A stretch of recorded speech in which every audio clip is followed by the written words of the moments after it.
这份血海深仇。小心，小野种，够了没有？闭嘴！ यह Elder mu के लिए अफसोस की बात है। श्रेक अकादमी और सी गॉड पवेलियन के प्रमुख अच्छे थे। विदाई के समय उन्होंने सभी को महत्वपूर्ण निर्देश दिए। उनके स्थान पर एल्डर जुआन जी को प्रमुख नियुक्त किया और हुओ युहाओ और बेई बेई की भी मदद की। बेई बेई के परदादा के रूप में म्यू एन ने अपनी ब्लू लाइटनिंग ड्रैगन भावना को जागृत किया, जिससे उनका वंश मजबूत हुआ और हुओ युहाओ एल्डर म्यू के प्रकाश की बदौलत 40वें स्थान पर पहुंच गया। तांग कबीले की बहाली का विषय भाग 2 के पूरे कथानक में चलता है। किसी कारण से श्रेक अकादमी ने अपनी स्वतंत्रता बरकरार रखी और तांग कबीले के पतन को नहीं रोका। हालांकि म्यू एन के प्रमुख ने विवेक पूर्वक श्रेक के साथ राक्षसों को इस महत्वपूर्ण मामले का ध्यान रखने का आदेश दिया। टैंग सैन ने बहुत समय पहले जो कबीला बनाया था उसे एक बार फिर मार्शल महाद्वीप पर चमकना चाहिए। जैसा कि हमने पहले ही उल्लेख किया है, एल्डर म्यू एन पूरी तरह से नहीं मरे। वह शुद्ध प्रकाश में बदल गए और गोल्डन ट्री में विलीन हो गए, इसलिए वह अभी भी श्रेक अकादमी के संरक्षक बने रहेंगे।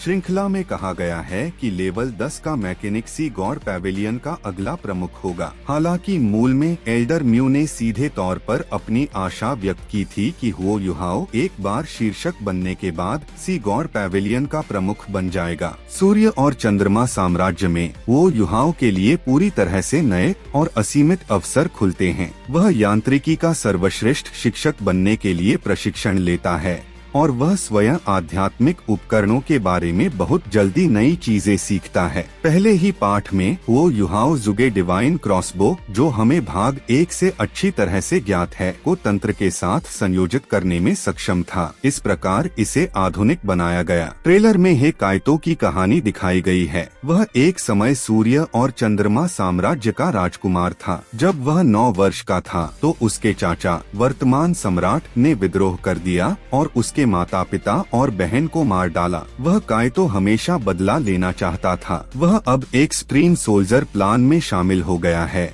लेकिन उसकी अपनी क्षमताएं बदला लेने के लिए पर्याप्त नहीं हैं। हे काइतो ने हुओ युहाओ को अपने जीवन के अनुभवों के बारे में बताने का कारण उसकी मदद लेना था। वे दोनों एक अचूक हथियार की तरह हैं और हुओ युहाओ स्वाभाविक रूप से हे काइतो की योजना से सहमत थे। इसके अलावा घोषणा में नारंगी बालों वाली एक नई नायिका नारंगी की तरह तुरंत आपका ध्यान आकर्षित करती है, क्योंकि उसकी आत्मा नारंगी है। उसका नाम जूजी है। वह Imperial Academy of Sun and Moon Mechanics की छात्रा भी है और जुआन जिवेन के 4 गौरवान्वित शिष्यों में से एक है। वह बाद में सूर्य और चंद्रमा साम्राज्य की महारानी बनी। जिन परिस्थितियों में हुओ युहाओ की ऑरेंज से मुलाकात हुई वे बहुत मजेदार थीं। वह गुस्से में कक्षा में आई और शिक्षक और हुओ युहाओ पर संतरे फेंकने लगी, क्योंकि जुआन जिवेन ने कथित तौर पर उसे धोखा दिया था। हुओ युहाओ ने कुशलता से हर संतरे को पकड़ लिया, जैसे कि उसके अनगिनत हाथ बढ़ गए हों। एक भी संतरा उसके पास से नहीं गुजरा। उसने बस उन्हें अपने बगल में जमीन पर फेंक दिया। लेकिन बाद में वे अच्छे दोस्त बन गए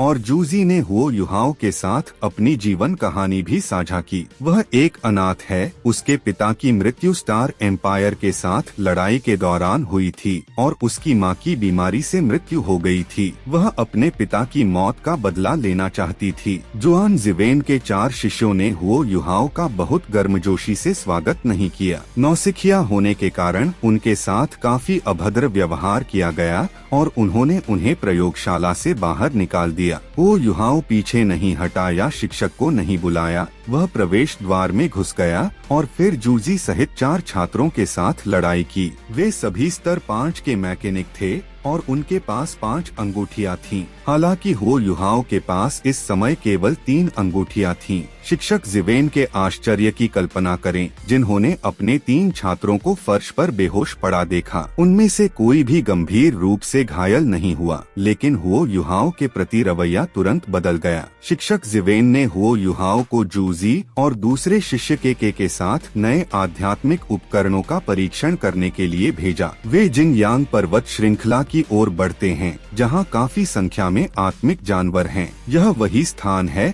जहां हुओ युहाओ को अपनी चौथी स्पिरिट रिंग मिलती है। चैनल पर पिछला वीडियो इस बारे में विस्तार से बात करता है। इसका मतलब यह है कि बहुत जल्द हम एनीमे में देखेंगे कि कैसे हुओ युहाओ आधिकारिक तौर पर 4 रिंगों के साथ मास्टर बन जाता है। जिंगयांग पर्वत श्रृंखला सन मून महाद्वीप के उत्तरी भाग में स्थित है। यहाँ कई मूल्यवान संसाधन हैं, साथ ही कई धातु गुण वाले आत्मा जानवर भी हैं। लेकिन सबसे महत्वपूर्ण बात यह है कि आत्मा गुण वाले आत्मा जानवर भी वहाँ दिखाई देते हैं। दरअसल हुओ युहाओ बहुत भाग्यशाली था कि उसके शिक्षक ने उसे यहाँ भेजा। यह वह आध्यात्मिक उपकरण है जिसे शिक्षक जिवेन ने परीक्षण करने का आदेश दिया था। एक प्रकार का आध्यात्मिक तंत्र ऑल्टेरेन वाहन। यह 2 मीटर व्यास वाली एक गेंद है। अंदर 3 सीटें थीं और सबसे नीचे 6 धातु के पैर थे। प्रत्येक पैर 3 खंडों में विभाजित था और आसानी से जमीन में चिपक सकता था। यह पहले से ही दिलचस्प है। यह फिल्मों की तरह एक बख्तरबंद कैप्सूल जैसा दिखता है। इसके अलावा यह अंदर के लोगों की जीवन ऊर्जा को छिपा सकता है।